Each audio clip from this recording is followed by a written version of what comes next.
Hello, and welcome to Charge It Up News. I'm Luca Milenich. And I'm Ellie Gaeta, and we're here to bring you all the latest info you need to know about for the month of April 2022. Our top headlines are: it is officially fourth quarter, and we only have 2 months left of school. I know it's going to fly by, but it's full of fun things to do. For example, spring break is coming up. There will be no school from Good Friday, April 15th, through the 24th. We will return on Monday, the 25th. Stay safe, everyone. The fourth graders are going to Camp Kern April 6th through the 8th. They're very excited for this formative opportunity that fits perfectly with the fourth grade curriculum on Ohio history and STEM. Students will be canoeing, completing an obstacle course, and doing archery.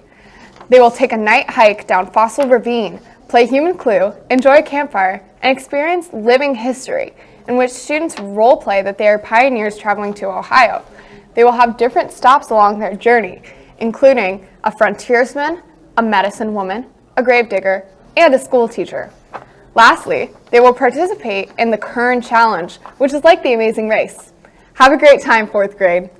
The 8th graders who will be attending high school at Alter next year have their freshman orientation on either Thursday, March 31st, or Thursday, April 7th. This is where they will be learning all the things that they need to know about their freshman year at Alter. Also, the junior high has a dance on Friday, April 8th from 7 to 10 p.m. at St. Albert's. It will feature the musical stylings of DJ Sage, and snacks and drinks will be provided there. If you wish to attend, please fill out the registration form Mrs. Collins sent out to the junior high students. My brother, Jackson Gaeta, won the Knights of the Columbus Soccer Challenge for the state of Ohio. Jackson kicked PKs to win the championship. He previously competed in the competition at Field Day, then went on to district, and then went on to state. Congrats to Jackson. Friday, April 1st is Spirit Day. Make sure to show off your Charger pride in a St. Charles Spirit shirt and uniform bottoms. The Power of the Pen team competed at the regional tournament on March 5th. Students were competing against the top 50% of riders from the district tournaments. 8th graders Sophia King and Tabby Irwin competed. 7th graders Cindy Haywood, Claire Goki, Liam Skeens, Jaden Norcutt, and Natalie Boylett and Maya McLaughlin competed. After 3 rounds of writing creative short stories, 3 students qualified for state. 8th graders Tabby Irwin and 7th graders Maya McLaughlin and Natalie Boylett made the final cut. The 7th grade team finished 4th overall. Congrats to these students. We also want to take a moment to say a big congratulations to Leah Russ and Sully Crinion, who participated in Alter Spring Musical Newsies. Their performance was exciting. They really brought their characters to life with amazing singing and dancing. Bravo, young actors. Now here's James Brooks with an exclusive Charge It Up interview. James? Hi everybody, I'm James Brooks with Charge It Up News, and I'm here with one of our youth ministers, Heather Dunn. What brought you to St. Charles? What was the deciding factor? Well, actually, I originally hail from the great state of Georgia, and I decided to come to grad school here at the University of Dayton. I had actually never heard of Dayton, Ohio, and I got my master's degree in pastoral ministry. And so around that time, I was also coming to St. Charles for Mass, and a position opened up in youth ministry, and I applied. I didn't think that I was even going to really stay in Dayton, but then I met my husband the next year in grad school. So this is actually, it'll be 15 years in August since I've been here in youth ministry. I started out as middle school, and then I moved to high school, and that's kind of been my sweet spot. I enjoy working with high schoolers a lot. I enjoy middle schoolers too, but I really enjoy working with the high schoolers. So mostly I work with 9th through 12th graders. I also help in the 6th, 7th, and 8th grade in some ways, but I work with high schoolers from Alter, Centerville, and Fairmont primarily. I get a few Carroll and CJ and such, but those are my 3 main ones that I have youth ministry with. So I kind of came to St. Charles. I had a really great youth ministry program when I was younger, and I wanted to give that to our young people here. Yeah, that kind of leads me into my next question. What do you do here? I know there's some symbolism with so I run our youth ministry program, which is primarily our Sunday nights. We meet from 7 to 9, and in a month's time, we talk about spiritual, service, and social. So we do all 3, but we also go on mission trips and retreats and things that aren't always during our Sunday evening time frame. But a few years ago, the kids wanted to come up with another name besides youth ministry.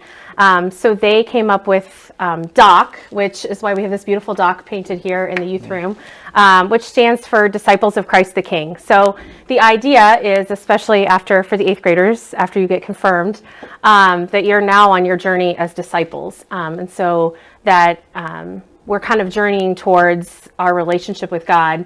It's always a journey, obviously. And the DOC kind of symbolizes that a DOC always stays there and it doesn't leave. So we understand that in youth ministry, like I might not see you every week, like maybe you'll come on a mission trip, maybe you'll do this, but it's always a safe place and it always is there for you, which I think is really important for young people today. Yeah. This last question is a little fun, but what fashion trend would you like to bring back and which one would you not like to bring back? Well, I personally am one of the least fashionable people there are. I think I have most of my same jewelry from when I was in high school, which was a while ago.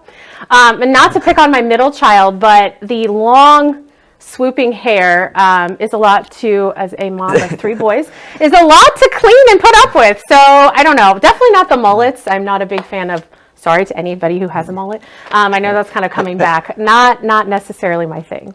But, okay. Yeah. What fashion trend would you like to bring back? Oh, I think anything that's just classy, really. Things that are making people, where your inside is accentuated, not the only thing that people notice. Okay. Yeah. I'm James Brooks with Charge It Up News as we go back to the desk. Thanks, James. Let's move on to the world of sports with Abby Sheets. Abby, what's going on with sports in April?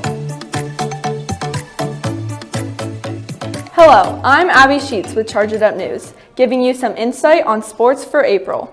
This week is the start of volleyball tournaments. Wish the volleyball players good luck as they make their way through the bracket. Hopefully there won't be as many upsets as there are in March Madness. Track has officially begun. The schedule for track meets are still tentative, but practices are up and running, pun intended. For 8th graders, make sure to be on the lookout for any high school trial information for fall sports that you are interested in. Now, back to Ellie Gaeta and Luka Milenich for more Charge It Up News.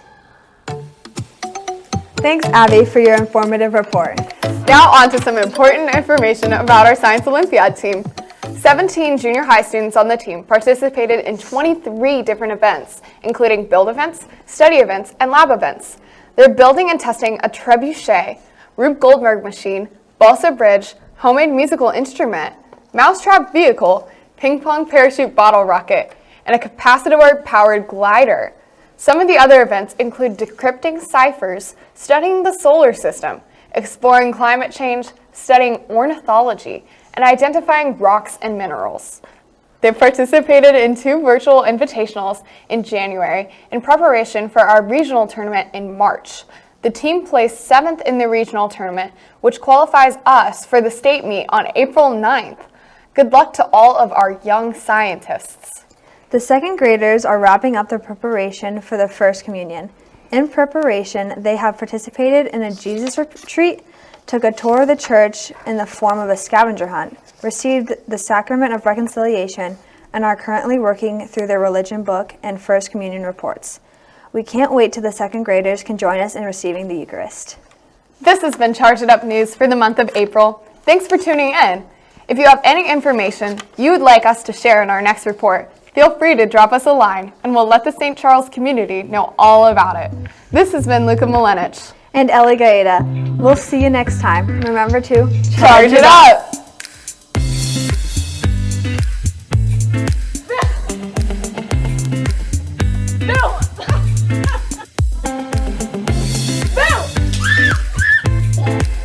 And remember, kids, wear your raincoats because April's over.